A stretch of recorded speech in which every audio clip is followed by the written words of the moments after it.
Hi, I'm Courtland with h360, and I'm sitting here with Phil Southerland. And to give you a little background on Phil, in 2005, he established Team Type 1.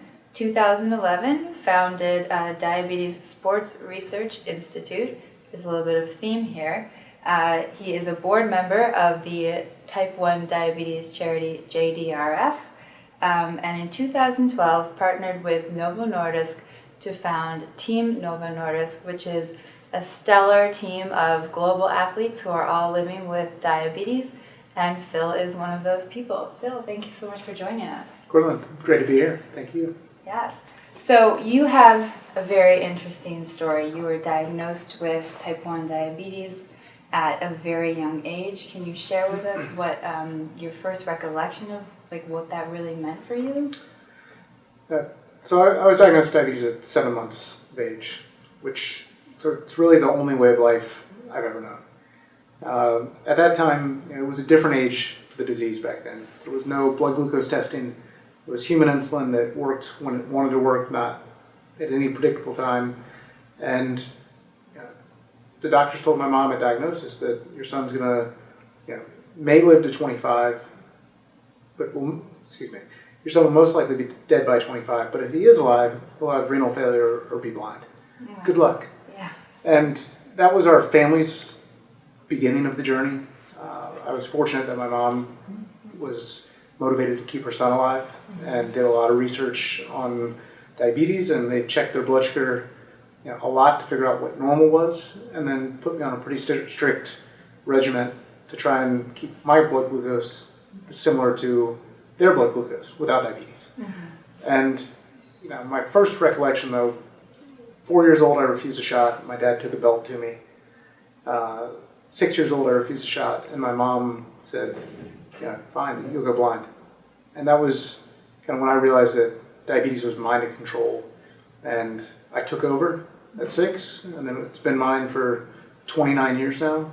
I've had guardrails, i.e.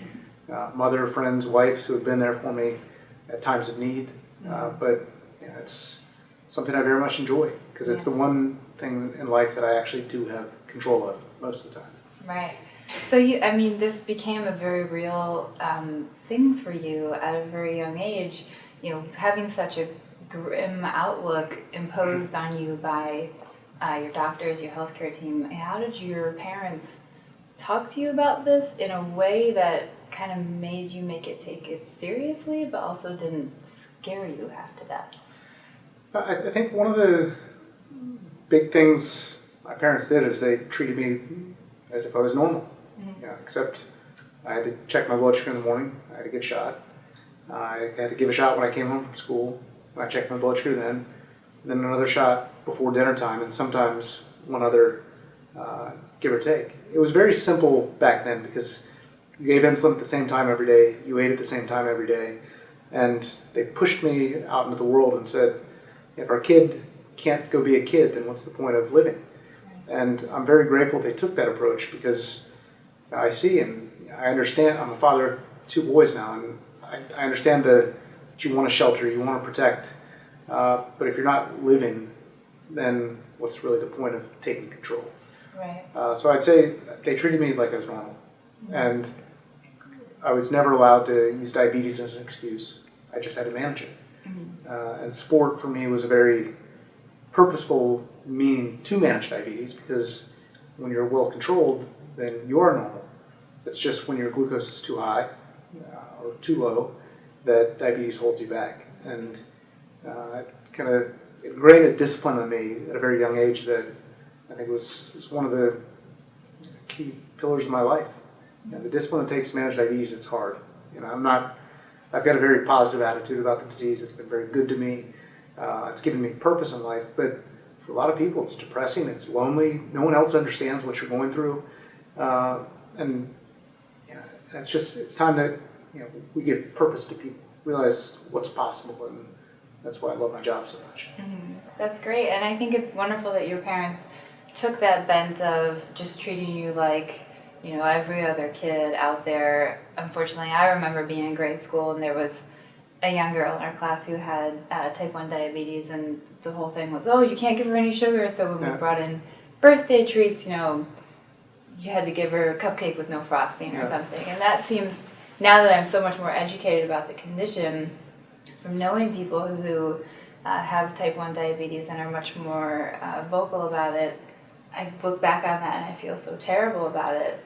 But was there anything, you know, that you couldn't do? Like, were sleepovers not really a thing in your life because, you know, you had to make sure everything was happening at the same time every day?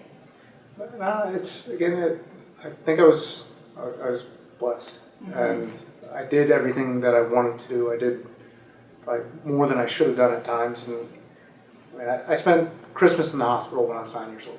Mm-hmm. You know, I got the flu, I got sick, I was in ketoacidosis, which is just, the flu is very challenging when you have diabetes. Mm-hmm. You're throwing up, so you can't get insulin, but you need insulin.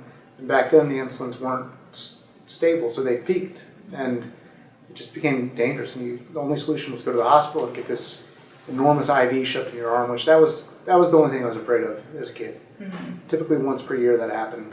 I'd bite through my mom's finger when they were injecting the IV. Mm-hmm. But that was the bad time. My parents, my mom, my father left when I was 6, so she raised me as a single mother, worked 3 jobs to put food over our heads, make sure we could go to sporting events, and she always was at the sporting events. But she wrote a little manual, a Bible on diabetes, and really if Phil's acting any dumber than he normally does, do this first, and then check his blood sugar. Give him food, then check. Mm-hmm. And all my friends' parents had that. My teachers got that, all unbeknownst to me. And we had a good support network around people who were willing to support if needed. But ultimately, the responsibility was placed upon me, and I took it because I didn't want help from others. Right? And I remember the different birthday cakes and all the things you could not do. And for so many years, for 90 years, diabetes was a disease of what you cannot do. Mm-hmm. You can't do this, you can't play this. That list went on. And what's exciting now is that diabetes is really a disease of what you can do, so long as you take the appropriate steps with control. Right. And so you are, I think, at an interesting age where you grew up from some of your life not having the internet. And, now the internet, you can't stop it. It's everywhere. How did you and your family educate yourselves about diabetes without having access to the internet? Well, back in the day, there were these things called libraries. Oh my God. And my mother actually went to the library and just read everything there was on diabetes. I believe she wrote letters to all the top research institutes, just asking, what to do. And she got letters back. Fortunately, that first doctor's diagnosis and projection were wrong. We know that now, knock on wood. But other doctors became assuring to her that if you take control, if you live a good life, if you eat healthy, exercise, give your insulin, then you should be able to live a full and normal life. And that was reassuring to her. I think it was tough. I remember, she told me how she was breaking down, crying, and I think one of her friends said, "Joanna, just shut up, deal with it. You can't be a wreck because your kid needs you to be solid." And really I think that's probably one of the greatest things for the support network around is that the family has to embrace you as a person. The family has to believe you can do anything, and in doing so will enable and empower you to do what you want to do. Right. And I've never said no to anything because of diabetes. I made a lot of adjustments to say yes. I've given, I think, 165,000 times I've checked my blood sugar in 35 years, something like 70, 80,000 injections over the time. But I've lived a good life. And sport and exercise has always been a part of it. And moderation. Mm-hmm. I love ice cream. I love candy bars and all the junk food that everyone loves because it tastes so good. Mm-hmm. But you just got to be smart. If you live healthy to be healthy, then diabetes is not so difficult. Right. So you took control of your diabetes at such a young age. You said 6 years old. When you were in high school and college, I understand that sports were a huge part of your management of diabetes. Can you share with us a little bit about that, and also how you talked with your teammates, your friends, your relationships about what it's like to live with diabetes, so they could kind of understand a little bit as well? Yeah, my thing in college, in high school, it was the kids I'd grown up with, so my core group of friends. I remember one kid trying to make fun of me for drinking Diet Coke. And I said, look, if I drink Coke, I'll die. So shut up. And he didn't mention anything to me again. I stood strong for what I needed to do to take care of myself. When I went to college, I thought I was, I just had to tell friends, I said, if I act any dumber than I normally act, give me sugar and then make me check my blood sugar. And I always carry my supplies with me, so they were there. I just told my friends, give me sugar and then make me check. And it happened once in all of college that my roommate had to help me. And that was it. He knew what to do and did it. Relationships, I was never ashamed of diabetes, but I wasn't necessarily as forthcoming with it as I am today. If people saw me doing a shot and they asked, of course I'd talk about it, but it wasn't, this is my life, this is what I do, this is my purpose in the world. So I'd tell people, relationships you got to talk about, and you really have to educate your partner, because at some point you're going to need their help. My wife has saved my life in the middle of the night. I've had others do the same, and it's part of the game. And you really, we have the tools to be self-reliant, but it's always good to have someone who loves you and vice versa, that's there just in case. And communication is important. But up until I think 21 years old, I really didn't talk openly. I was given an injection after a race I'd just won, and this guy looked at me and said, I've been racing with this person for 4 years against him. And he said, Phil, I'm just so disappointed. I said, excuse me? He goes, I'm so disappointed. We're in college, you're racing, the fact that you're doing drugs. I said, I'm not doing drugs. I said, I'm giving insulin, I'm a diabetic. He said, really? And I've been beating this guy. He's one of my arch nemesis in cycling terms. And he never knew. And that was the way it was for a lot of people with diabetes and anything, is that they hit it, they just managed and lived sheltered lives. And we've got riders on our team who used to go in the porta potty to check blood sugar and give insulin so that others didn't see their weakness. And that was fair for a lot of time. But now, diabetes is our strength. Right. And that's the cool thing. So you have this quote, exercise is the $1 billion drug for the management of diabetes that doesn't get prescribed enough. Can you tell us about this a little bit? Well, I think exercise is the $1 billion drug for everybody that never gets prescribed. And I've had great control of my diabetes the whole life. I've got two consistencies, really. I've always had insulin. I've always been somewhat physically active. Sometimes more, sometimes less. But myself and now all my team and all my athletes, we have the numbers that show that when you're exercising, you need less insulin. So the non-diabetic is going to, if they're exercising, their body's going to produce less insulin, delay the onset of prediabetes or type 2 diabetes. It's good for the head. It's good for the metabolism, and it just makes the body work better. And so many people, myself included sometimes, get caught up in life and the rush to do what's next and to go somewhere and answer an email, and you forget that if you don't invest in yourself, then you're going to go down. Diabetes or not, exercise is a means of investing in yourself. And 30 minutes a day, 5 days a week is not too much to ask, so that you can see your grandkids go to school for the first day, or do what you want to do when you're 70 years old or 80 or 90 or whatnot. So it's just, I look at exercise as a person's own investment in themselves. And physicians, U.S. especially, it's your blood pressure's too high, here, take a pill. Take a pill, take this, take that. For those who are in need of the drugs, I think it's great. I'm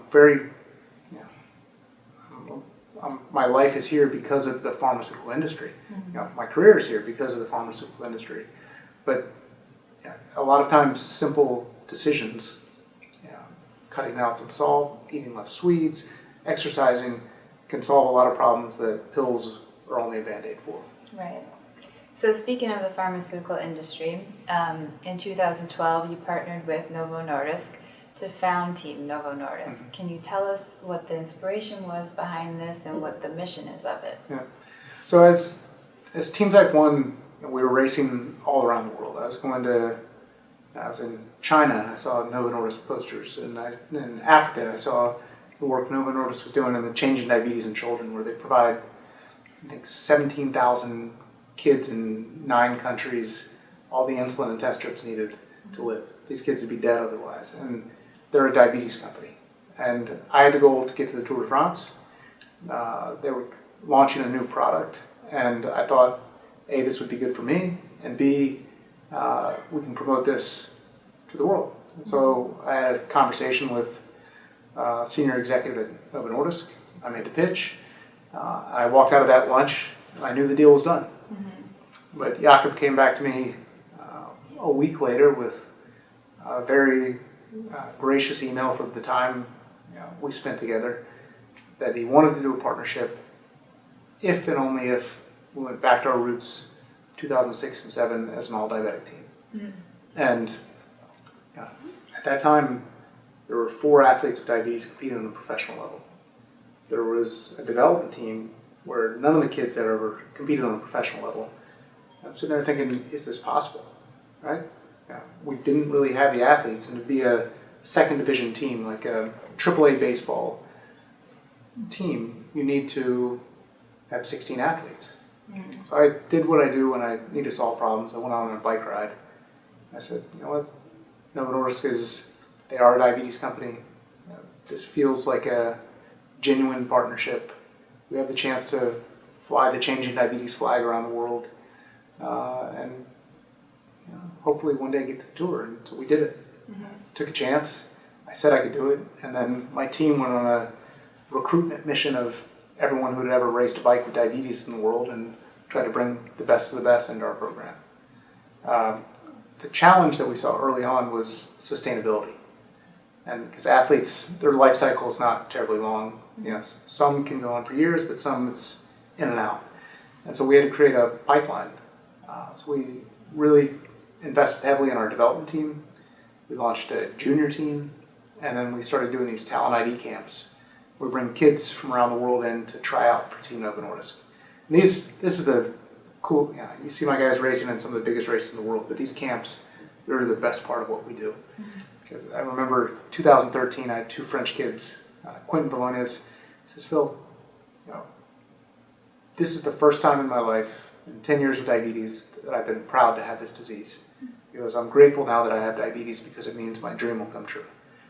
And I've seen him from a 16-year-old kid, and he's now racing against the best in the world every day. His dream is true because of diabetes.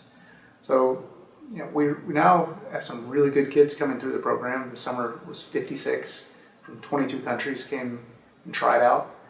So we got a really robust development team, junior team, and those are the pipeline of my hero factory to get to the professional team. And the cool part, when you look at something I'm very proud of, is that 12 of the 18 on the pro team, when they were diagnosed, were told, you'll never race a bike again.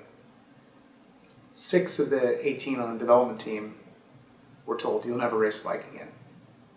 Not one of the kids on the junior team was told, you'll never race a bike again. So it's just our massive growth on social media, the public PR on the team all over the world that we get, and our presence at all the major diabetes congresses in the world. It's just a constant reminder to physicians that you can do whatever you want with diabetes, so long as you take control. Right. And they're now passing that information to patients as they're diagnosed and looking at them as people who can versus people with diabetes who cannot. And I'm excited. I mean, it's been a fun journey so far.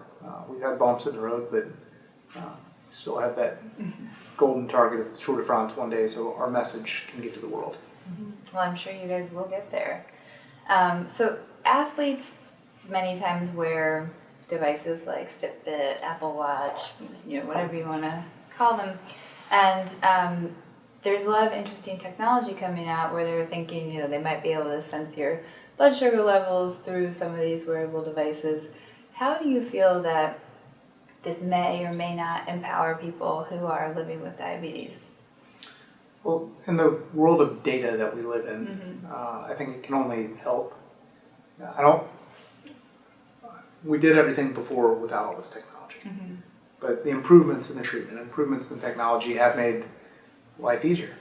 And for example, this year we created, in partnership with Microsoft, in their 1-week hackathon, created a dashboard so that our doctor in the car can look at all of our riders' racing's blood glucose at the same time. And having the knowledge, for our athletes, being able to look at a continuous glucose monitor and know that the blood sugar is going up and be able to inject insulin before it gets too high means they can be in control. And on the flip side, if they're seeing a trend going down, they eat food before they go low, then that keeps them in good control. And being in good control empowers you to achieve more. So I think giving people access to more information that's less invasive is going to just give people knowledge to see what does what to your body. What does a run do to you? What is pasta? What is pizza? I mean, pizza is the arch nemesis of people with diabetes. No one can figure out pizza. That's 35 years of diabetes. I still can't figure out pizza. You're not alone. If you've done it, please let me know. But it's when I first got on a continuous glucose monitor trial in 2005, and in 3 days, I'd learned more about diabetes management than in 24 years prior. And making it easier for people to get this technology is going to help. So I'm excited about the future. There's a lot of companies working on machine learning and algorithm development to take the human decision process out. I'm testing one of those technologies now. It's been exciting. It's good. It's not perfect, but it's a vast improvement on what happened before. And this is just Gen 1. And so it's really cool to see Apple's, the Googles, the Microsofts of the world all taking a deep dive into diabetes. And because we've lived in such a in the sandbox world for so long that we've created all our own self-constraints and what's not possible. But it's this new, fresh perspective that's going to help to break everything down, which I think will fast track the next 10 years tremendously for people with diabetes. The challenge then comes, though. We've got great technology, great tools, but what about getting those to everybody? Getting them paid for, getting them to people in developing countries. And it's often forgot, a lot of the technology that's been created today, it's good for the top 5% of people in America. And that's something that has to be fixed. And if people do what's right for the person with diabetes, and I speak to the companies involved in disease or diabetes or any disease, do what's right for the patient, the companies will benefit. And so just trying to remind the pharmaceutical industry on a regular basis that do what's right for the patient. Do what's right for us, you will make your money. And speaking of doing what's right for the patient, for the world in general, I mean, the CDC estimates that there's around 29 million Americans living with diabetes, and that's lumping type 1 and type 2 together, but these are some staggering numbers. What do you think is going on here, and who really needs to step up and take responsibility? Is it food industry, pharma industry, doctors, individual people themselves? I think the internet needs to take responsibility because it's a time suck. And people get caught up on watching people exercise on Facebook and in turn don't go out and actually exercise themselves. But there's no one place you can point your finger and say it's your fault. It's a convergence of everything together that's creating this. And 29 million is a big number, but the really staggering number is the 89 million pre-diabetics in America. The kids that are getting type 2 diabetes these days. We have to prioritize exercise. Junk food in schools should not be allowed. I mean, sure, kids can have some cake here, this, that. There should be healthy food for kids to eat, healthy food for underprivileged, under-resourced families to eat, and exercise needs to be a priority. PE being taken out of grade school is a huge mistake, because that's 45 minutes of guaranteed physical activity for kids. That 45 minutes is enough to keep their body moving and help prevent diabetes. So looking forward, what can we do? Well, we can prioritize exercise. Like I said, it's $1 billion, maybe it's the $1 trillion drug now that never gets prescribed. Now we can try to step away from the tablets and devices, right? Because if you don't, and back to you, at the end of the day, it's you as an individual are responsible for your health. No one else can be to blame for your decisions. And parents, I think, need to take more responsibility of living a healthy lifestyle themselves and imposing that on their children.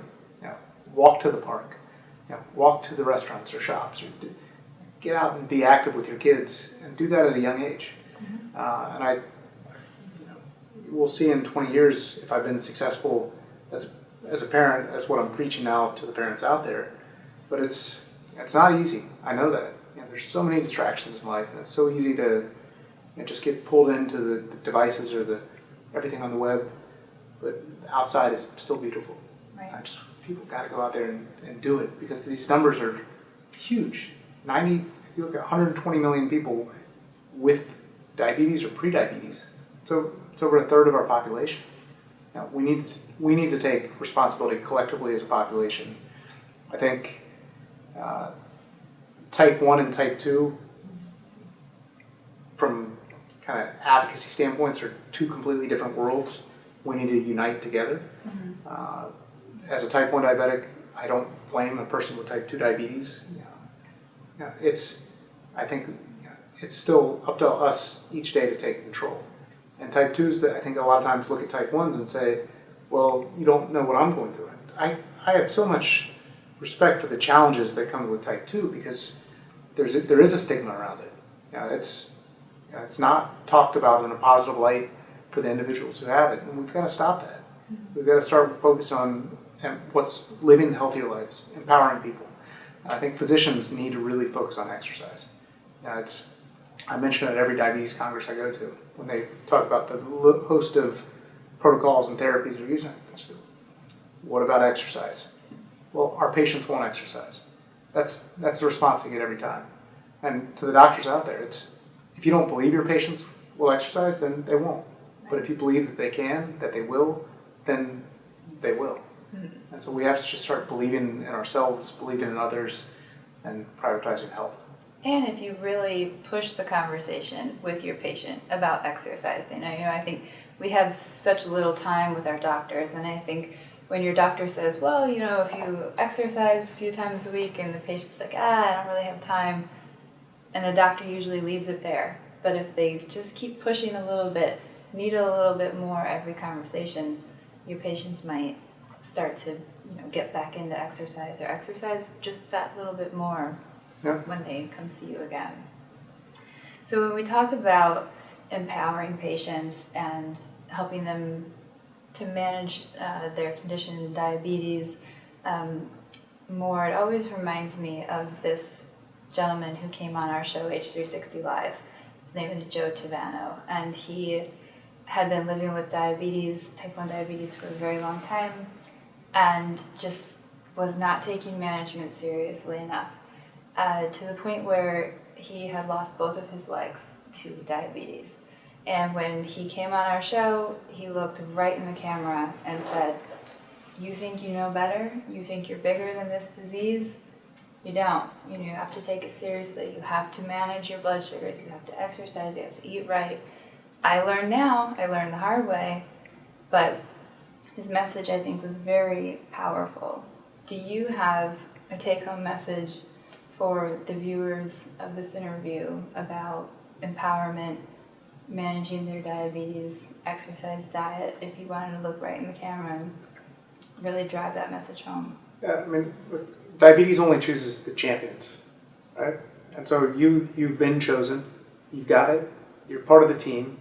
Now, choose what you want to be the champion of. And that could be to be a professional cyclist for Team Novo Nordisk, inspire, educate, and empower people with diabetes around the world. Or that could be as a mother, a father, a scientist, a doctor, a grandparent. Whatever your dream is, you can do it. But taking care of yourself is a part of making that dream a reality. And in diabetes, you have the numbers. And just use them and take advantage of online, the diabetes online community. There's lots of resources out there. You're not alone. You're not alone. There's a huge team out there. And we, Team Novo Nordisk, when we race around the world, we don't do it just for the sake of racing bikes. We do it for our fans. We do it for people with diabetes who need the inspiration to know that they can do anything. Educate them on kind of the hows of getting it done, and empower them to get out the door and go achieve more. So it's a good time to have diabetes. It's a better time to be in good control of your diabetes. Well, Phil, thank you so much for your time today, and we can't wait to see Team Novo Nordisk in the Tour de France. Thank you so much. Welcome to the team.